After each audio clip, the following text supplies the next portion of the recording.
12 അല്ലാഹുവിന്റെ പ്രവാചകൻ സല്ലല്ലാഹു അലൈഹി വസല്ലമ തങ്ങൾ അതാ മസ്ജിദുൻ നബവിയിൽ നിന്ന് സുബ്ഹി ബാങ്ക് വിളിച്ചു. ബിലാൽ തങ്ങൾ ബാങ്ക് വിളിച്ചു. അല്ലാഹുവിന്റെ റസൂൽ സുബ്ഹി നമസ്കാരം തുടങ്ങിയപ്പോ അവിടുന്ന് പറയുന്നു, ആയിഷ, എന്റെ ജനലിട്ടിരിക്കുന്ന കത്തനൊന്നു മാറ്റാ ആയിഷ. ആയിഷ ബീബി റളിയല്ലാഹു തആല കത്തം മാറ്റുകയാണ്. റബീഉൽ അവ്വൽ 12 സുബ്ഹി നമസ്കാരം അല്ലാഹുവിന്റെ പ്രവാചകനുണ്ടല്ലോ, എല്ലാ സഹാബത്തിനെയും നോക്കുകയാണ്, എല്ലാ സഹാബത്തിനെയും നോക്കുകയാണ്. അവസാനം തഹയ്യാത്തിലിരുന്നപ്പോ അല്ലാഹുവിന്റെ റസൂൽ പറയുന്നു, ആയിഷ കറ്റൻ തിരിച്ചിടാ ആയിഷ. ആയിഷ ബീബി റളിയല്ലാഹു തആല കറ്റം പിടിച്ചിട്ടു. നമസ്കാരം കഴിഞ്ഞ് എല്ലാവരും പിരിഞ്ഞുപോയി. എന്റെ പ്രിയമുള്ളവരെ, വീടിനകത്ത് ആയിഷ ബീബി റളിയല്ലാഹു തആല അല്ലാഹുവിന്റെ റസൂലിന്റെ പ്രിയപ്പെട്ട പൊന്നുമോൾ ഫാത്തിമ ബീബി റളിയല്ലാഹു തആല രണ്ടുപേര് റസൂലുള്ളാഹിന്റെ വീടിനകത്തിരിക്കുകയാ. പ്രവാചകന് പെട്ടെന്ന് രോഗം കൂടിയിട്ട് സുബഹിന്റെ സമയത്ത് രോഗം കുറവായിരുന്നു. അവസാനം പെട്ടെന്ന് രോഗം കൂടി. അല്ലാഹുവിന്റെ റസൂൽ തളർന്നു കിടക്കുകയാണ്. അല്ലാഹുവിന്റെ റസൂൽ പനി പിടിച്ചിട്ട് തളർന്നു കിടക്കുകയാ. ഫാത്തിമ ബീബിയും ആയിഷ ബീബിയും രണ്ടുപേരും വീടിനകത്തിരിക്കുമ്പോ എന്റെ പ്രിയമുള്ള സഹോദരങ്ങളെ, വീടിന്റെ കവാടത്തിൽ ഒരു സലാം കേൾക്കുകയാ.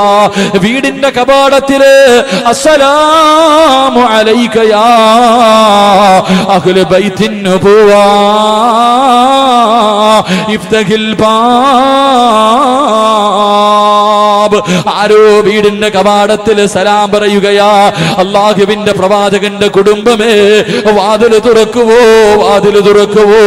വീടിന്റെ കവാടത്തിൽ സലാം കേൾക്കുകയാണ്. ഫാത്തിമ ബീബി റളിയല്ലാഹു തആല അവിടെ ഇരുന്നു കൊണ്ട് വിളിച്ചു പറയുന്നു, മനുഷ്യ, അല്ലാഹുവിന്റെ റസൂലിന് രോഗം കൂടുതലാ. എന്റെ ഉപ്പയ്ക്ക് സംസാരിക്കാ കഴിയില്ല, എന്റെ ഉപ്പയ്ക്ക് എഴുന്നേക്കാ കഴിയില്ല.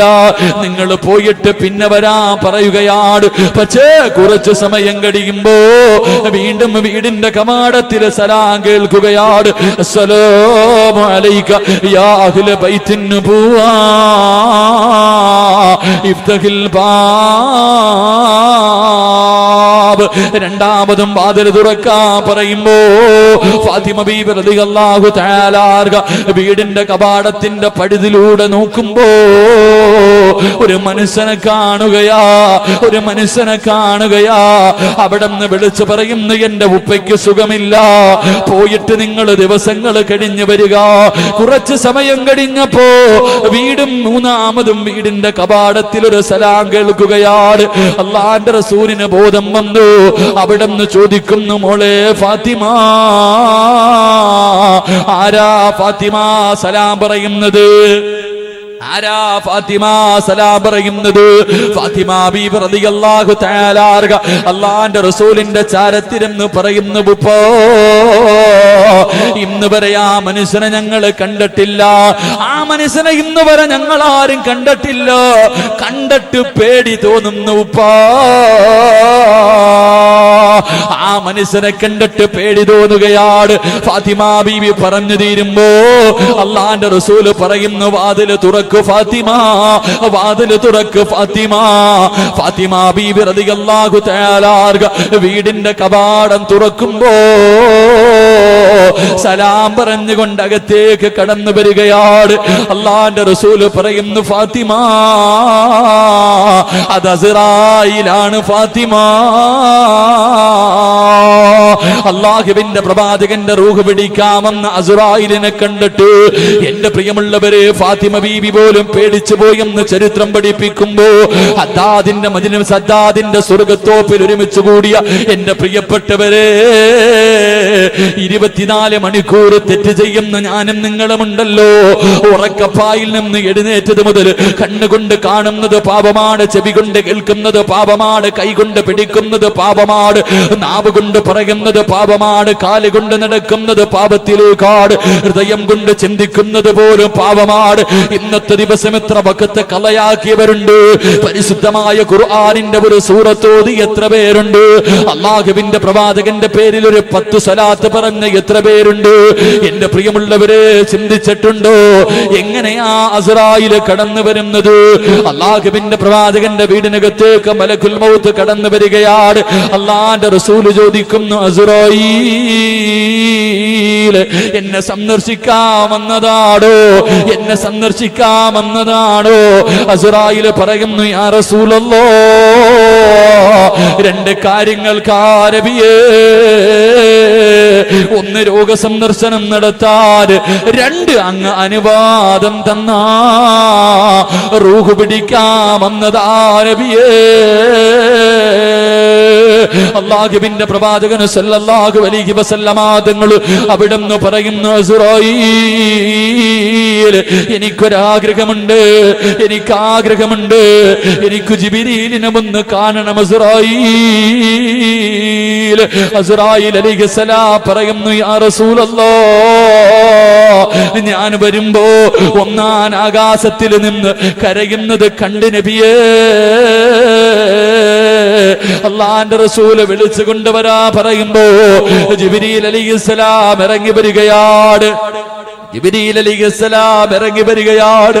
അല്ലാഹുവിന്റെ റസൂല് ചോദിക്കുന്നു, ജിബ്രീലേ, ഞാൻ ചിരിച്ചപ്പോഴും കരഞ്ഞപ്പോഴും നീ എന്റെ കൂടെയുണ്ടായിരുന്നല്ലോ, എപ്പോഴും എന്റെ കൂടെയുണ്ടായിരുന്ന ജിബ്രീൽ, എന്നെ എന്തേ യാത്രയാക്കാൻ വരാത്തത്?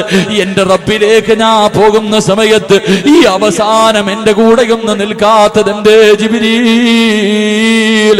അവിടുന്ന് പറയുന്നു, നബിയേ, ഈ കാഴ്ച കാണാ എന്നെ കൊണ്ട് കഴിയില്ല നബിയേ. അല്ലാഹുവിന്റെ പ്രവാചകൻ അസ്റായീലിന്റെ മുന്നിൽ വെച്ചുകൊണ്ട് അവിടുന്ന് ചോദിക്കുന്നു, ജിബ്രീൽ, എനിക്ക് സന്തോഷമുണ്ടാക്കുന്ന എന്തെങ്കിലും ഒന്ന് പറയുവോ ജിബ്രീൽ? എനിക്കൊന്ന് സന്തോഷത്തോടെ മരിക്കാരാ, ഈ ലോകത്ത് നിന്ന് പോകുമ്പോ സന്തോഷത്തോടെ പോകണമെന്ന് ആഗ്രഹമുണ്ട്. എനിക്ക് സന്തോഷമുണ്ടാക്കുന്ന എന്തെങ്കിലും ഒന്ന് പറയുവോ? പാതിരാത്രി ഒരുമിച്ച് കൂടിയ ചെറുപ്പക്കാരാ, ജിബ്രീൽ അലൈഹിസ്സലാം അവിടുന്ന് പറയുന്നു, നബിയേ, അങ്ങയുടെ സമുദായത്തിന്റെ കാര്യം അല്ലാഹു ഏറ്റെടുത്തിരിക്കുന്നു നബിയേ. അവിടുന്ന് പറഞ്ഞു കൊടുക്കുകയാ, എന്റെയും നിങ്ങളുടെയും കുറിച്ച്, നമ്മളെ കുറിച്ച് അല്ലാഹുവിന്റെ റസൂലിനോട് പറഞ്ഞു കൊടുക്കുന്നു, യാ റസൂലല്ലാഹ്, തൊണ്ടക്കുഴിയിൽ റൂഹെത്തുന്നതിന് 1 മിനിറ്റ് മുമ്പെങ്ങാട് അങ്ങയുടെ സമുദായം തൗബ ചെയ്താൽ അല്ലാഹു പുറത്തു കൊടുക്കും നബിയേ. തൊണ്ടക്കുഴിയിൽ റൂഹെത്തുന്നതിന് മുമ്പ് അങ്ങയുടെ സമുദായം തൗബ ചെയ്താലും പുറത്തു കൊടുക്കുമെന്ന് പറയുമ്പോ അല്ലാഹുവിന്റെ റസൂല് പറയുന്നു, അസ്റായീലേ, റൂഹ് പിടിക്ക അസ്റായീൽ, റൂഹ് പിടിക്ക അസ്റായീൽ. എന്റെ പ്രിയമുള്ള പെങ്ങളെ, അസ്റായീൽ റൂഹ് പിടിക്കാൻ തുടങ്ങുകയാ, അസ്റായീൽ റൂഹ് പിടിക്കാൻ തുടങ്ങുകയാ. പ്രവാചകന് വേദന സഹിക്കാൻ കഴിയുന്നില്ല, തിരിഞ്ഞും അറിഞ്ഞും കിടക്കുകയാ. അതാ ആയിഷ ബീവി റളിയല്ലാഹു തആല അല്ലാഹുവിന്റെ റസൂലിന്റെ ചാരത്തെ കോടി വരികയാ. തന്റെ പ്രിയപ്പെട്ട ഭാര്യ ചാടി വന്നിട്ട് അല്ലാഹുവിന്റെ റസൂലിന്റെ തലയെടുത്തിട്ട് തന്റെ മടിത്തട്ടിൽ വെക്കുകയാ. പെങ്ങളെ, പെങ്ങളെ, അല്ലാഹുവിന്റെ റസൂല് അവിടെന്ന് പറയുന്നു, അസ്റായീൽ, ഒന്ന് പതുക്കെ പിടിക്ക അസ്റായീൽ, ഒന്ന് പതുക്കെ പിടിക്ക അസ്റായീൽ, എനിക്ക് വല്ലാതെ വേദനിക്കുന്നു അസ്റായീൽ. അല്ലാഹുവിന്റെ പ്രവാചകരോട് മലക്കുൽ മൗത്ത് കരഞ്ഞുകൊണ്ട് പറയുന്നു, യാ റസൂലല്ലാഹ്, എത്രയോ പേരുടെ റൂഹ് പിടിച്ചിട്ടുണ്ട് നബിയേ, എത്രയോ പ്രവാചകന്മാരുടെ റൂഹ് പിടിച്ചിട്ടുണ്ട് നബിയേ, ഇന്ന് വരെ എന്റെ കൈ വിറച്ചിട്ടില്ല നബിയേ. ഒരാളുടെ റൂഹ് പിടിച്ചപ്പോ പോലെ എന്റെ കൈ വിറച്ചിട്ടില്ല നബിയേ. ഇന്നെന്റെ കൈ വിറയ്ക്കുന്നു നബിയേ. ഇതിനെക്കാളും പതുക്കെ റൂഹ് പിടിക്കാ, ഇതിനെക്കാളും പതുക്കെ റൂഹ് പിടിക്കാ എനിക്കറിയില്ല നബിയേ. അള്ളാന്റെ റസൂലിന്റെ റൂഹ് പിടിച്ചുകൊണ്ടിരിക്കുകയാ. വേദന സഹിക്കാ കഴിയുന്നില്ല. അള്ളാന്റെ റസൂല് കിടക്കുന്നുണ്ട്, തിരിച്ചും മറിഞ്ഞും കിടക്കുന്നുണ്ട്, ചാടി എഴുന്നേക്കുന്നുണ്ട്. എന്റെ പ്രിയമുള്ള പെങ്ങളെ, അള്ളാന്റെ റസൂലിന്റെ പ്രിയപ്പെട്ട ഭാര്യ ആയിഷ വെള്ളത്തിനകത്ത് തുണി മുക്കിയിട്ട് പ്രവാചകന്റെ മുഖം തുടച്ചു കൊടുക്കുകയാ. അള്ളാന്റെ റസൂലിന്റെ നെറ്റിത്തടം തുടച്ചു കൊടുക്കുകയാ. എന്റെ പ്രിയമുള്ള ചെറുപ്പക്കാരാ, എന്റെ പ്രിയമുള്ള ചെറുപ്പക്കാരാ, അള്ളാന്റെ റസൂല് സല്ലല്ലാഹു അലൈഹി വസല്ലമ തങ്ങള് ആയിഷാ ബീവിയുടെ മടിയിൽ കിടന്നിട്ട് അവിടെന്ന് പറയുന്നു, ആയിഷ ഇന്നലിൽ മൗതി ലസകറാ, ഇന്നലിൽ മൗതി ലസകറാ. ആയിഷ, മരണത്തിന് വല്ലാത്ത വേദനയാ ആയിഷ, തയ്യാറെടുക്കണേ ആയിഷ, ദുആ ചെയ്യണേ ആയിഷ. ആയിഷ ബീവി റളിയല്ലാഹു തആല അൻഹയോട് അല്ലാഹുവിന്റെ റസൂല് പറഞ്ഞു കൊടുക്കുകയാ, നമ്മളോട് പറഞ്ഞു തരാ, നമ്മളോട് പറഞ്ഞു തരാ, നമുക്കൊരു മുന്നറിയിപ്പ് തരാൻ. അവിടെന്ന് പറയുന്നു, ആയിഷ മരണത്തിന് വല്ലാത്ത വേദനയാ ആയിഷ. പടച്ചവനെ റൂഹ് പിടിച്ചുകൊണ്ടിരിക്കുകയാണ്, വേദന സഹിക്കാൻ കഴിയാതെ അള്ളാന്റെ റസൂലിന്റെ കണ്ണ് നിറയുകയാ. ചാടി എഴുന്നേക്കുകയാ, ചാടി എഴുന്നേക്കുകയാ. തന്റെ പ്രിയപ്പെട്ട ഭാര്യയുടെ നെഞ്ചിലേക്ക് അള്ളാന്റെ റസൂല് ചാരിയിരിക്കുകയാ. അള്ളാന്റെ റസൂൽ ഇങ്ങനെ ചാരിയിരിക്കുമ്പോ, പെങ്ങളെ, അങ്ങനെ ഒരു ഭാഗ്യം വേണം പൊന്നുമോള്. ഭാര്യയുടെ മടിത്തട്ടിൽ കിടന്നിട്ട് 9 ഭാര്യമാര് ജീവിച്ചിരിപ്പുണ്ടായിരുന്നു. അള്ളാന്റെ റസൂല് ആയിഷയുടെ മടിയിൽ കിടന്ന വഫാത്താകുന്നത്. അന്ന് ആയിഷ ബീവിക്ക് 18 വയസ്സാ പ്രായം. അള്ളാന്റെ റസൂല് വഫാത്താകുമ്പോ ആയിഷ ബീവിക്ക് 18 വയസ്സാണ്. തന്റെ ഭാര്യയുടെ നെഞ്ചിൽ ഇങ്ങനെ ചേർന്നിരിക്കുകയാണ്. ആ സമയമുണ്ടല്ലോ, വീടിന്റെ കവാടത്തിൽ മഹാനായ അബ്ദുറഹ്മാൻ എന്ന് പറയുന്ന സഹാബി കടന്നു വരികയാ. അള്ളാന്റെ റസൂലുണ്ടല്ലോ, ആ സഹാബിയുടെ കയ്യിലേക്ക് നോക്കുകയാ, കയ്യിലേക്ക് നോക്കുകയാ. ആയിഷ ബീവിക്ക് മനസ്സിലായി ആ സഹാബിയുടെ കയ്യിലൊരു മിസ്വാക്ക് ഇരിക്കുന്നുണ്ട്. അള്ളാഹുവിന്റെ പ്രവാചകന് പല്ല് തേക്കണമെന്ന് ആഗ്രഹമുണ്ടെന്ന് ഭാര്യയ്ക്ക് മനസ്സിലായി. ഒരൊറ്റ നോട്ടം കൊണ്ട് മനസ്സിലാക്കാൻ കഴിയണം പെങ്ങള്. ആയിഷ ബീവി റളിയല്ലാഹു തആല അൻഹ ആ മിസ്വാക്ക് വാങ്ങിയിട്ട് പ്രവാചകന്റെ കയ്യിൽ വെച്ച് കൊടുക്കുകയാ. പ്രവാചകന് പല്ല് തേക്കാൻ കയ്യിലേക്ക് വെച്ച് കൊടുക്കുമ്പോ അള്ളാന്റെ റസൂലിന്റെ കൈ ചലിക്കുന്നില്ല. പ്രവാചകന് സ്വന്തമായിട്ട് പല്ല് തേക്കാൻ കഴിയുന്നില്ല. കാരണം മരണവേദന സഹിക്കാൻ കഴിയാതെ കിടന്ന് കരയുകയാ. ആ സമയമുണ്ടല്ലോ, ആയിഷ ബീവി റളിയല്ലാഹു തആല അൻഹ മിസ്വാക്ക് എടുത്ത് തന്റെ വായിലേക്ക് വെച്ചിട്ട് ചവയ്ക്കാൻ തുടങ്ങി. മിസ്വാക്ക് തന്റെ വായിലേക്ക് വെച്ചിട്ട് പല്ലുകൊണ്ട് ചവയ്ക്കുകയാണ്. അല്ലാഹുവേ, എന്നിട്ട് കൊച്ചുകുട്ടികളുടെ പല്ല് തേച്ച് കൊടുക്കുന്നത് പോലെ, കുഞ്ഞുങ്ങളുടെ പല്ല് തേച്ച് കൊടുക്കുന്നത് പോലെ അള്ളാന്റെ റസൂലിനെ തന്റെ നെഞ്ചിലേക്ക് ചേർത്ത് ചാരി വെച്ചിട്ട് അല്ലാഹുവേ, ആയിഷ ബീവി പല്ല് തേച്ച് കൊടുക്കുകയാ. പല്ല് തേച്ച് കൊടുത്തു. റൂഹ് പിടിച്ച് അരയുടെ ഭാഗത്തെത്തി. പെങ്ങളെ, ആ സമയത്താണ് ലോകത്തിന്റെ നേതാവിന്റെ വളർത്തു മകനുണ്ടല്ലോ, അള്ളാന്റെ റസൂലിന്റെ വളർത്തു മകനുണ്ടല്ലോ, വീടിന്റെ കവാടത്തിലേക്ക് കടന്നു വരികയാ. വീടിന്റെ കവാടത്തിലേക്ക് കടന്നു വരികയാ. ആ സമയം ആയിഷ ബീവി പറയുകയാ, മിസ്വാക്ക് പിടിക്കാൻ പോലും, അല്ലാഹുവേ, മിസ്വാക്ക് പിടിക്കാൻ പോലും ചലിക്കാത്ത കൈയുണ്ടല്ലോ.